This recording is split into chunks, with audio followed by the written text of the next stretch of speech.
It's a big backstage update with WWE facing several different COVID-19 challenges before a premiere Peacock streaming event this weekend on New Year's Day. Is day one still going to be the card that was advertised, or is COVID going to get in the way of all of it? We'll get into all of that on a special edition of today's Sportskeeda Top Story of the Day with wrestling media legend Bill Apter. Watch out, watch out, watch out, watch out!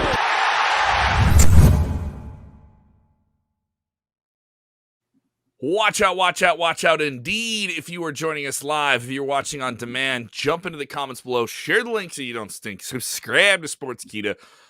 We are joined once again by Bill Apter at Apter Wrestling, Apter One Wrestling. Thank you. Bill, we'll get into the situation with you. I know you've stated your take on how wrestling promotions should handle the pandemic and COVID-19 situations moving forward. It is a fluid situation. By the way, notice the hat here. What does the hat say? Sportskeeda, Bill Apter reporting. It's there you official. Go. He's on report. Woo. It's official. We got him wearing merch. Official. We got him wearing a merch. We will talk to him about his most recent features that you can read at sportskeeda.com and some other things that we're building up to as well. If you're with us for the first time, once again, jump into the comments below. Get your comments on screen as well if you're with us live too. Jose, what is the latest here on this developing COVID-19 situation as we get more and more information every day? WWE pulling talent off the road this past weekend. Seth Rollins alluding on social media that he likely has COVID-19 or is in some type of safety protocol, not confirming he has it. And then on Monday Night Raw, we saw that Big E and Seth Rollins obviously weren't there, as well as Becky Lynch wasn't present on the show, and Liv Morgan. So plenty of people in big matches for this weekend show were not on the show. I did think Raw was pretty good. Otherwise, they did make some they did some big long matches on the show. They did have some fun tag team matches, a good bit of action there with Edge and Miz to close out the show, and Eric Bischoff making a surprise appearance. But moving these things backstage, what's the latest here? Because some of the people have COVID, and that's a concern, and hope that they can clear it before Saturday. Other people, it's just, let's keep them out as a calculated risk so we don't have to worry about anything before Saturday. Yeah, man, it's an interesting situation. The situation is still fluid since you started reporting on it on Sunday evening, since this whole situation broke.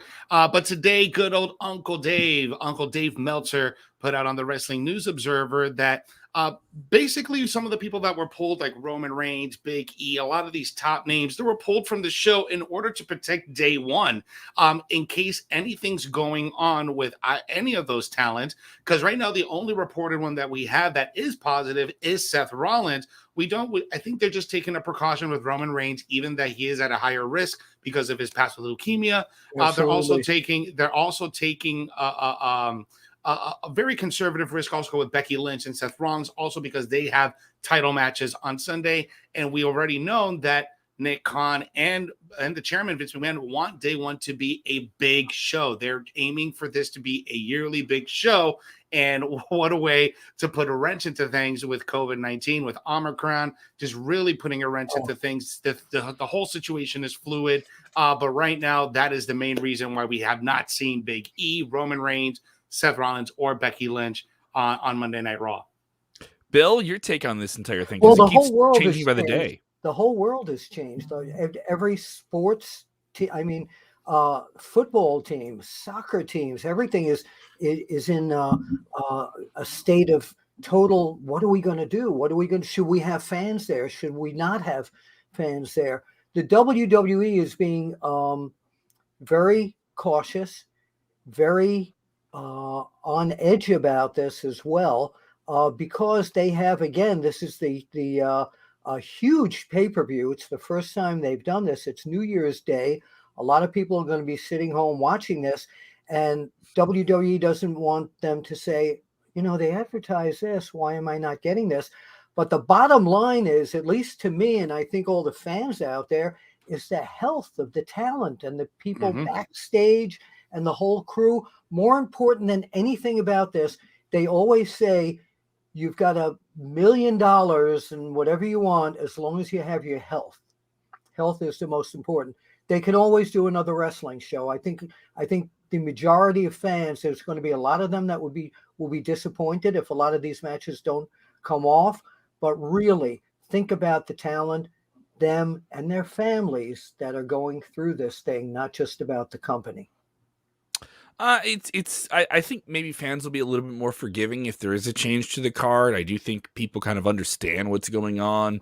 But I do think there'll be resentment, as there is against WWE, when they just, take a step in any different direction. It doesn't matter where they're going. There's many people that don't like it, that the company isn't simply just saying who has COVID and who doesn't. Yeah, but they're also beside that. A lot of people are going to go, so it'd be people. Right there. My book just fell down. Don't worry about it. They're going to be saying, WWE could have just done this show. There's a lot of people who just still don't believe this COVID thing. I've lost 2 friends to COVID. There's still a lot of people out there who are going to say, "Oh, come on, let them wrestle. Let them." Just remember, it's not just them. It's not just the company. But Roman Reigns has children. Most of these guys have children and families. This affects everyone down the line. Mm-hmm. It's worth noting, there's real life complications here. Some people bringing up the recent adjustment from the Center for Disease Control from the United States government. Usually the advisement is about a 10-day quarantine if you're exposed or you test positive. Now they're advising in some cases, if you're not experiencing any symptoms, that they cut that down to 5.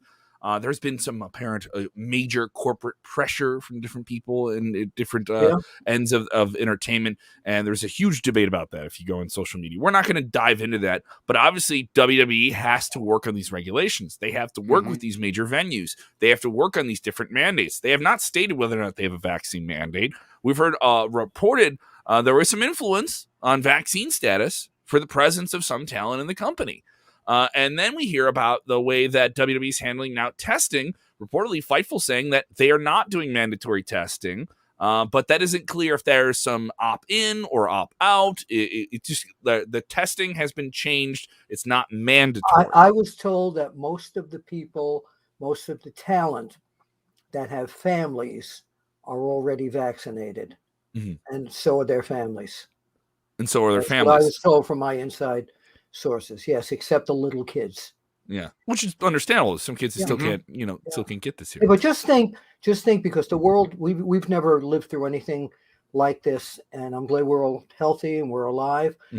But just think from the point of view of your wife or your girlfriend, and you're saying, "I'll see you in a week. I'm going on the road, and I'm going to be in arenas with 12,000 fans." Just think of what they must feel like when you're leaving, because you could come back even vaccinated with something because you're in crowds. I actually, for the first time in years ever, missed one of the conventions in Philadelphia. I was nervous to go. There were 60 talents there that Rob Feinstein had booked there. And I usually go to all those conventions, but I stayed away this time because of the new variant of COVID. I don't want to get sick. I understand. And there's some people that are going to, I'm taking calculated risks. I was booked to do a comedy show. I went and did it last night. I was masked when I did it. I took tests before I went and did the show. I'm going to take tests now. So I do think there are ways to do this with some. So I think we're better prepared for this than we were a year ago. I think absolutely. Absolutely. I don't think that's a wild thing to say. And I think WWE's in a better spot here. Now, obviously, Bill, everyone's going to make this. We've been talking about it all week, and someone's going to bring it up here in the chat. We've been expecting it. Is WWE going to have to revert to the Thunderdome? Are they going to have to revert to a home base, a controlled space? I just don't see them going in that direction. If they were from this past weekend, I think we would have already heard about something like that. I don't think they're looking at that. But if things get worse here and they're pushed to the wall because so much of their talent may have one of the COVID variants here, they may need to do that. And I think it would be the right thing to do. Of course, there's a lot of money on the line with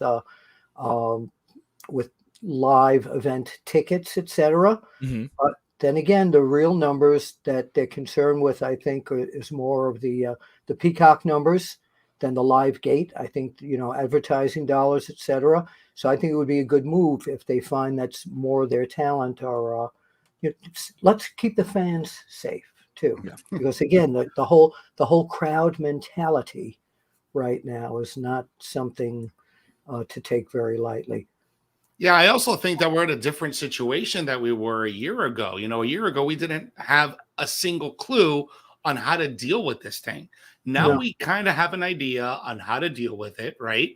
Now, not only to mention that, it's a lot more expensive to set up the Thunderdome than to set up a live show at an arena because of all the technology that you have to put in there, right? So I think we're at a different place. I don't think we're gonna see the Thunderdome.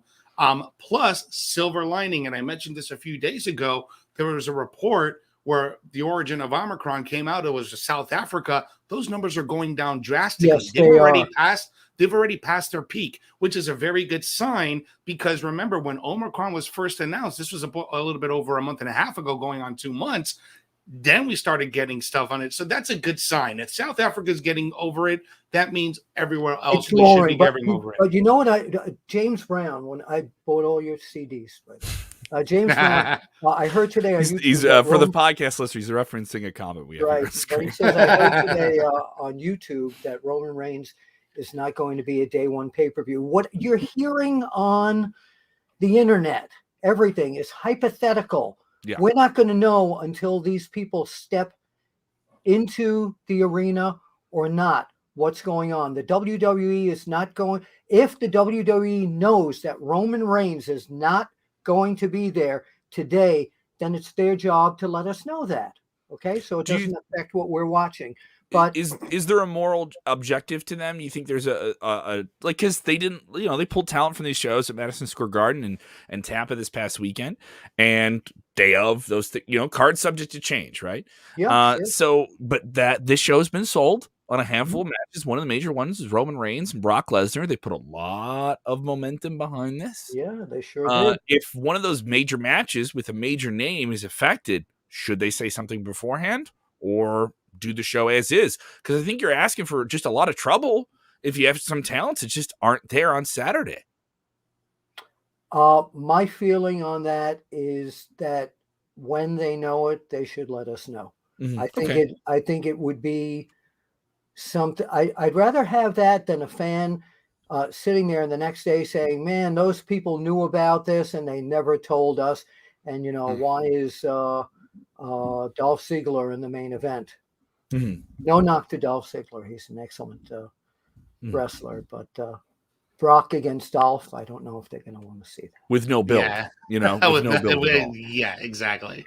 My God, it's 2 suplexes and Brock Lesnar has taken the reins from Roman Reigns in the form of Dolph Ziggler. Yes, for the vacant championship. That's how they would end Roman Reigns' title. Right. Yeah, I don't think they're going to go that route. But obviously, we haven't seen how All Elite Wrestling has been affected by this. We just have more information about how WWE's dealt with this. I would assume, and I don't mean this in a bad way, and this isn't a shot at All Elite Wrestling, they just are a little bit more to the vest with some of their information in terms of how they've handled COVID. They were open about saying, we're testing right away. But when they had positive cases, none of that information came out. Only months later did those talents say, yeah, I dealt with it. It happened at this time or something like that. And so, maybe that's just the way they handle the things. How do you think All Elite Wrestling has handled COVID with their situation, with being in Jacksonville and all the different things they were? Because they were in Florida where it was a little bit more of the Wild West and they were letting things kind of go fast and loose there. Yeah. However, we don't care. We don't care down here. Yeah, he's in Florida as well. But there are from what I understand, there are mask requirements. But when I watch the TV, I don't see a lot of fans. It doesn't matter. Yeah, they'll tell you, there's a mask requirement, and then you'll. Well, this is what I understand at some of the conventions that have happened recently. There's a sign that you need to wear a mask, and then as soon as a fan goes through there, mask is gone. Mm-hmm. So, see, here's the thing. Here's the thing too, Bill. That in Florida, there isn't a mandate. There's a recommendation. It is strongly encouraged. So, people look at that and be like, oh, it's strongly encouraged. It's like the speed limit. It's strongly encouraged. It's a suggestion, but people don't take it seriously down here for some reason. No. An unfortunate situation, and we'll obviously get more information as this develops. Let's move on to story number 2. Again, but don't believe whatever you hear hypothetically, unless it comes from directly. I read all the sheets. Dave Meltzer is generally right on everything he does. But unless I see it from an official WWE website or It isn't something confirmed. like that, then yeah. Let's move on to story number 2 here. Some big guests were called in for this week's Monday Night Raw. A surprise here. Eric Bischoff appearing backstage and then confirmed to the final segment of the night, officiating over the renewal of vows between Miz and Maurice. And Grayson Waller from NXT getting to have a microphone face-off with AJ Styles, which is very, very interesting. I liked both segments. I thought they were both effective in terms of, calling people off the bench, if you will, for something special. Is worth noting. They were both they both added to the show quite a bit. I thought they were both positive things here. Isn't Maurice absolutely stunning? Stunning, knockout? gorgeous. So I'm glad she didn't fall on the steps though. They had to go. I can reveal this now. Mm-hmm. Several years ago, she was banging on my hotel room door all night in Toronto. Banging. I wouldn't let her out. Can't. That old one works. That old one works. But yeah, that was it was a good segment. We knew something was going to happen, of course. Eric Bischoff, I think, was a good touch because the fans didn't expect it. He showed up backstage, of course, and he's still got that whole Eric Bischoff presentation when he came out doing the whole. He loves everybody, and yeah. So it was good to see him. It really was. You're doing the exact entrance walkout. Now, this is the first time we've seen Easy Eric Bischoff back with WWE since being inducted into the WWE Hall of Fame. That was an unfortunate Hall of Fame induction when they couldn't do it with fans. I'm hopeful they get to do one with fans this year in Texas. Yep. My sparkling ice, by the way. That's who's sponsoring. Not the. Do we have the fruit Snapples? Do we have the fruity adventure Tic Tacs? I have 2 boxes upstairs. Don't go get them, Bill. You don't have to go get them. Did you get the delivery that we told to read you to send you? What's that? I told him to send you a case of fruity Tic Tacs. Fruit them. We're a fruit up the show. Tic We're gonna have a whole bunch of them. Tic Tacs, not Tic Tacs. Tic Tacs. Tic Tacs. Tic Tacs is in trouble. But anyway. So Eric Bischoff, this is the first time he's back on the show. Now, he did make some cameo appearances for All Elite Wrestling in similar segments where he kind of came in for like one night and played a role in a talking segment. I think he oversaw a debate between Chris Jericho and MJF. Yeah. And a lot of people assumed that he would maybe have more of an advanced role with All Elite Wrestling. Now, he's kept up his profile as a podcaster with 83 weeks and ad-free shows. Shout out to them. And he's been active, and some people have been saying he's been a little bit more critical of All Elite Wrestling on that platform. So now here he is with WWE. At one point, in 2019, he was a part of the big overhaul of WWE's production backstage and was going to oversee SmackDown. Only lasted a few months, and then was back out of WWE. I got to talk to him prior to that. He seemed like he was in a really very advantageous, visionary place before taking that executive role. Didn't last long. Didn't work. He was open about that. He's like, it just wasn't the right combination. Is there a role for Eric Bischoff right now in a major wrestling company, Bill? Well, I'm surprised because 5-10 years ago, it would have been that bastard is on the competition or whatever, and don't let him in the building here. But now things are a little more wide open. Is there a place for my son is watching this from his home in Georgia. Hey, Brandon, thanks for joining and watching the show. Brandon, what's going on, dude? The girl. Anyway, so Eric Bischoff, I don't think is planned to be a regular character on this show. I think because of all the COVID and everything going on, this just sparked a little more interest, which is why they probably had him on there, because people go like, whoa, Bischoff, what's he going to do? I would like to see Eric Bischoff come back and be in the corner of the Miz. There'd be a little combination there with maybe he'd be Miz's new manager. I mean, they certainly were complimentary of it. Heels become pals, right? Villains got to run with villains. Babyface got to run with babyfaces. Right. Now, Jose, your take on Grayson Waller, young upstart here, who's been making some waves on a WWE NXT, is now in a feud with AJ Styles, who's also feuding with his now former tag partner, Omos, who was for some reason sent home from the show. He wasn't used in the show. Not clear if it's a COVID situation, but he was sent home from the show. and then got to have this face-off with Grayson Waller, and they're going to have this match down the line. Yeah.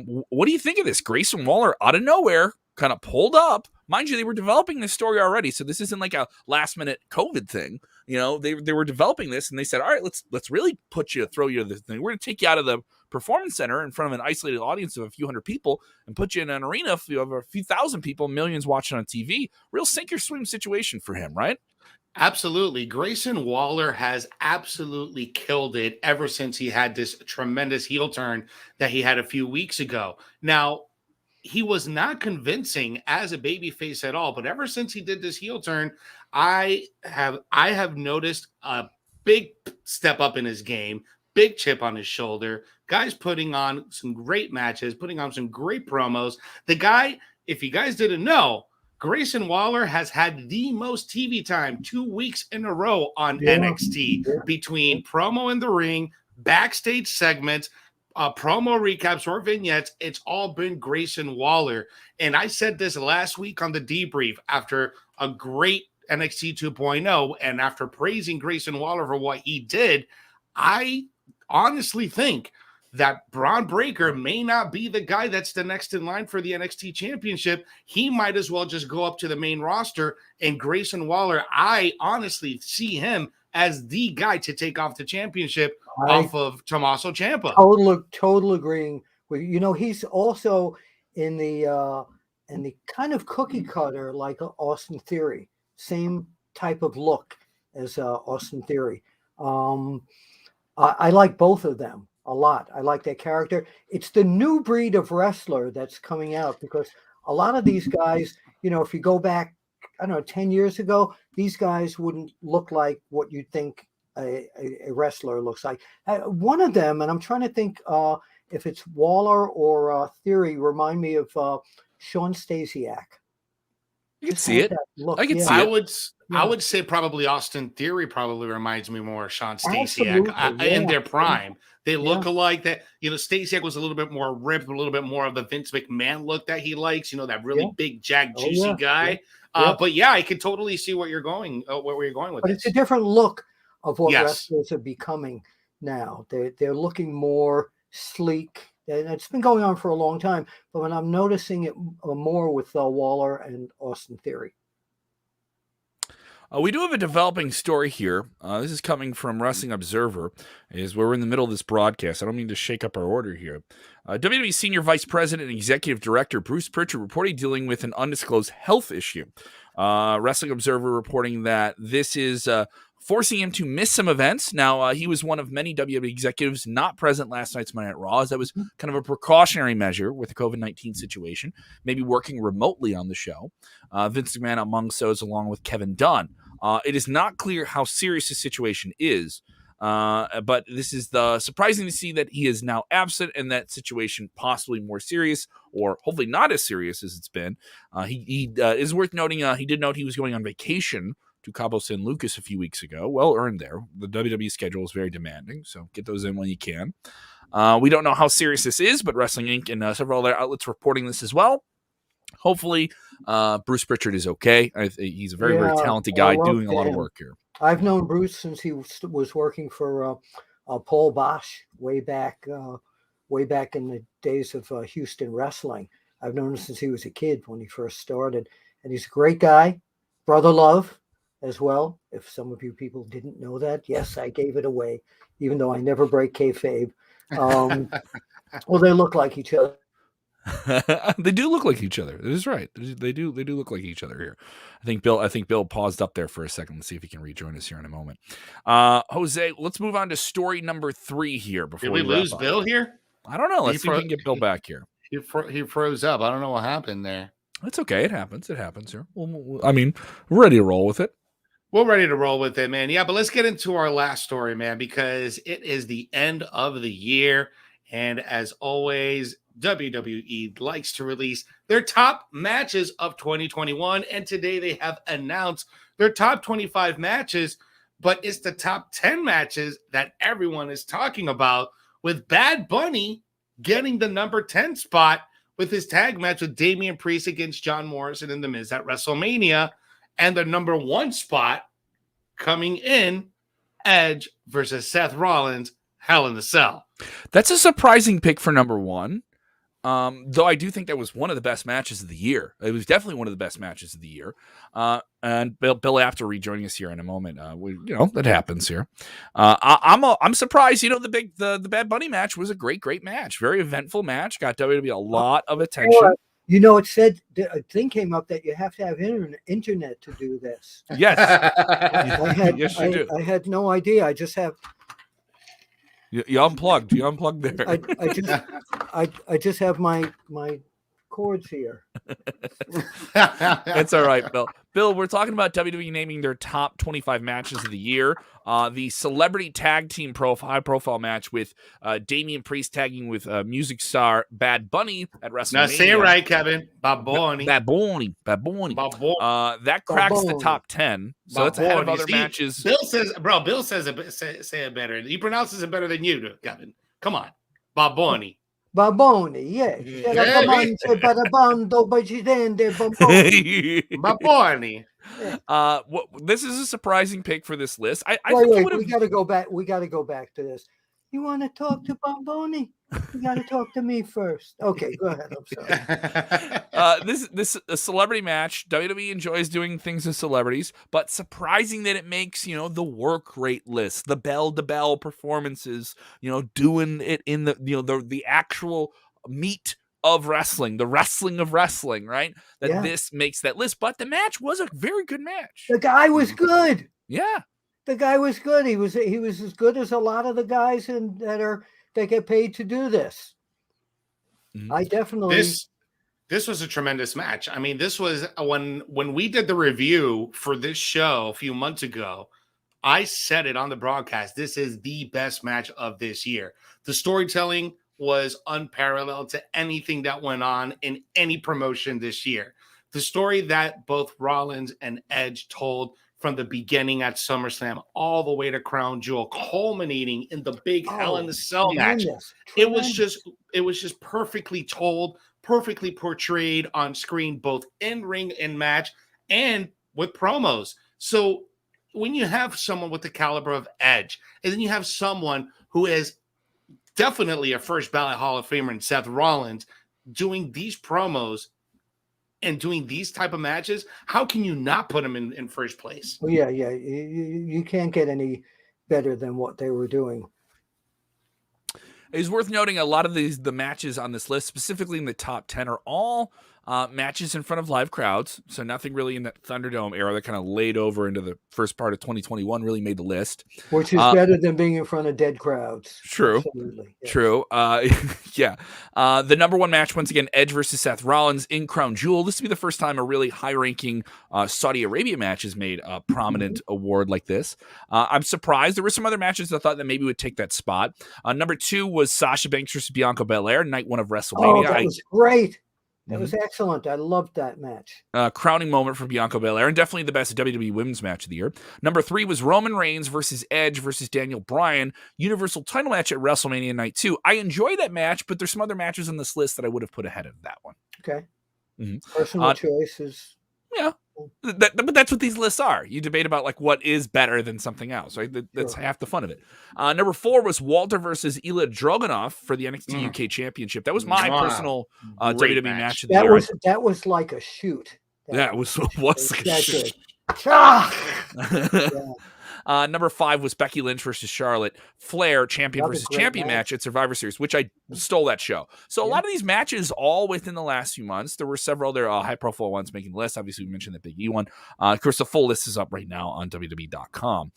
For you, Bill, I know you're working on stuff for our best of the year, and we'll have that here in a week or so or sometime.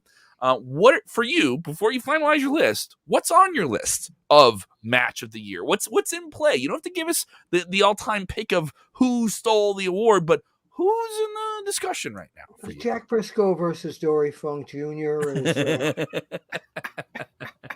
Well, I'm looking at. I'm not talking WWE right now. I'm talking. Well, that was for my audience from the magazine days. But I'm talking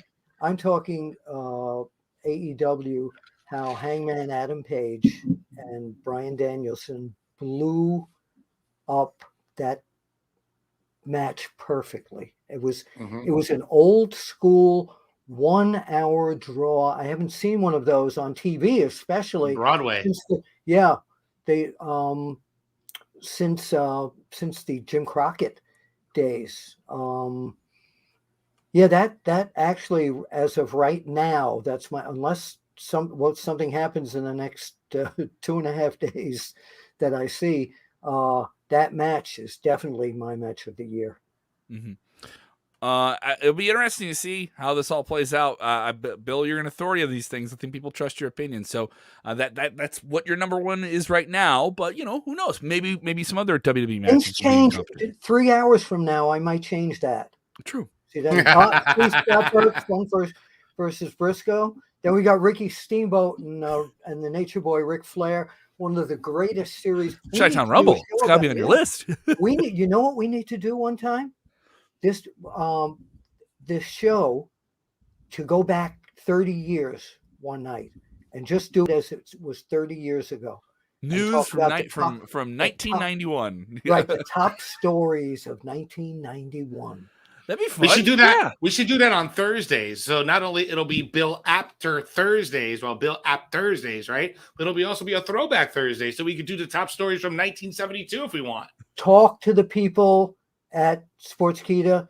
I will make it happen. Listen, I gotta renegotiate my wait up. I didn't shave today, so I got a lot of sway around here, Bill. Hold on. I'm in my heel mode, and I don't have a okay. All right. But I need my contract renegotiated for a throwback Thursday, and that's it, brother. Once again, Bill, if they want to find you online and follow all the great stuff, obviously they should check out your columns that are up now at sportskeeda.com. What they need to do to find me on Sportskeeda is type in Sportskeeda Bill Apter profile into Google. That will take you to the 4 stories that I've done to date. And the last 2 were hypothetical, and they're getting such an incredible reaction. I asked what would happen if Hulk Hogan was brought in as a creative booker, not as a talent, because he's not working anymore, as a creative booker. And there was outrage, there was thumbs up, and I'm getting a fabulous reaction to this on both ends. What would you guys, just real quick, what would you guys think if Hogan came in just as a backstage guy to fine-tune things? I think you would definitely have to stay backstage. Yeah. And I think for Hulk, and this is no rip at him, the allure of being in front of an audience is very, very tempting for him. He is a guy, even when he worked as an executive. But they're telling him he can't do that. Sure.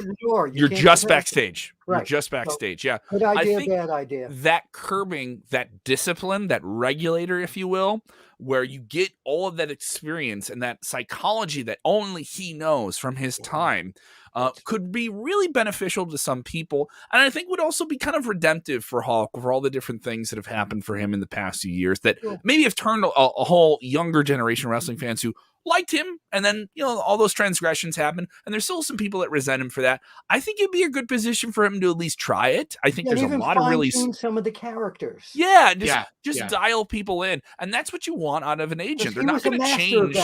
Yeah. He's a master of helping create characters and getting them over in WWE. I honestly think that if we're hypothetically speaking, right? I think if you would bring Hulk Hogan down to NXT 2.0 with Shawn Michaels, that could definitely make the next generation of superstars that Vince McMahon and the officials and the upper management is really looking for. That was the whole purpose to begin with of making the switch of NXT 2.0 is to really breed their superstars in their image. And if you bring someone like Hogan, the creative mind that Hogan has with 50 plus years of experience is invaluable to any one of those up and comers in the NXT locker room. So if we're talking about hypotheticals and bringing Hogan in some type of a backstage producer or position or whatever, I think he would be most valuable in NXT 2.0. I do too. So go to Sportskeeda, Bill Apter profile. Look at the 2 stories on there and What you gonna do, brother? If the Hulkster winds up with creative, man. Hold the pencil, brother. You asked the question at the beginning, you said about COVID and all that. Well, what we're going to do, brother, we're going to put the flu in this corner and COVID over here. They're going to eliminate each other. All right. Yeah, that would be wonderful. Thank you guys so much for letting me participate every few weeks on this. It's absolute Really pleasure. It's a pleasure. It's an honor. We also had you on our Raw post show with Vince Russo recently and our SmackDown post show with Dutch Mantel. You can check those out there in our podcast feed and our video channels. Go subscribe to Sportskeeda Wrestling on YouTube, by the way. We just cracked 24,000 subscribers. Thank you so much. Great. And check us out on all the different social media platforms and get the app if you haven't gotten the app already. Yeah. And at SK Wrestling on Twitter. At SK Wrestling _ on Twitter. Give us a follow there. And thank you guys so much. Obviously, Jose, you're going to be busy covering this week's Wednesday night wrestling action after Dynamite with Debrief. Yeah, you know it. You know the Debrief this Wednesday night with myself and Rico El Glorioso. We're going to be covering AEW Dynamite and NXT 2.0. And you guys are going to catch us this weekend because Kev and myself and Jeremy will be covering the Day 1 pay-per-view review, so make sure you check that out. We also got the preview with SP3 Sid Polar the third going with Kenny Bolin. They're going to be breaking down their previews and predictions for Day 1 pay-per-view this coming up Saturday. So we got tons of content dropping on the daily, and I'm always busy here. I'm always here on the top story. I'm always editing. I'm always putting stuff up. You guys, my face is all over the website. Wait a minute. Didn't you get a Christmas present you were telling me about? Mm-hmm. I sure did. What was it? What was it? What do you got there? Oh, look at that. Look at this beauty. Look at this beauty. What is that beautiful publication you're holding in your hands there, Jose? This is my own copy that my wife got me of Is Wrestling Fixed by our very own Bill Apter. But do you know what the answer to the question? Do you know what the question is? The answer is? You didn't know it was broken. That's right. That's right. So what I need Great stuff. What I need you to do is send me your home address, and I will send you an personalized autograph sticker to put on the inside of the. I'll send it after we're done. Once we're done, wrapped up with the show, I'll send it to you. That's your payoff for letting me appear on this show. Listen, that's a great payoff for me. Bill, it is an absolute treasure to talk with you anytime and get your insight into so many decades on the business. And obviously, go get the book if you guys haven't gotten the book. It has so many amazing stories on it. It is one of those books where everyone I know that has read it enjoys it. It leaves very, very satisfied. Only Jim Cornette knocked it. He said, Bill Apter's book sucks because he doesn't bury anybody. See, this is why you and I get along, Bill, because I hate to bury people. I always try to find the best way to put over, even if it's the worst match I've ever seen. Except The Undertaker.